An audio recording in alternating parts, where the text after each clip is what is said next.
hindi ito mabubura ang katotohanan na si Neri ay nakatayo pa at nakipagsabayan sa mga unang bahagi ng laban. Kaya naman mga kwento, dito sasaluhin ni Neri ang pinakamalaking restback ng realidad.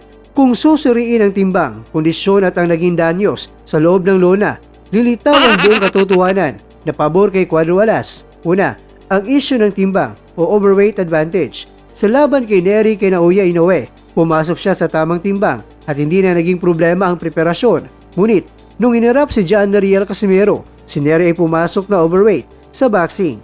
Ang pagiging mas mabigat ay nangangulugan ng mas makapal na padding at mas mataas ang kakayahan na sumalo ng mabibigat na suntok na hindi basta-bastang nayayanig. Sa madaling salita, mas matibay ang katawan at resistensya ni Neri sa gabi ng laban nila ni Casimero dahil sa bintay ng kanyang timbang. Sa kabila ng bintayeng ito sa timbang, kung saan mas kaya niya na sanang saluhin ang mga patama, walang nagawa ang tibay ni Neri sa nagliliyab ng kamao ng Pinoy. Hindi lang basta natalo si Neri dahil 6 na beses pa na pinalik sa lona ni Casimero bago tuluyang tinapo sa loob lamang ng 4 na mga rounds.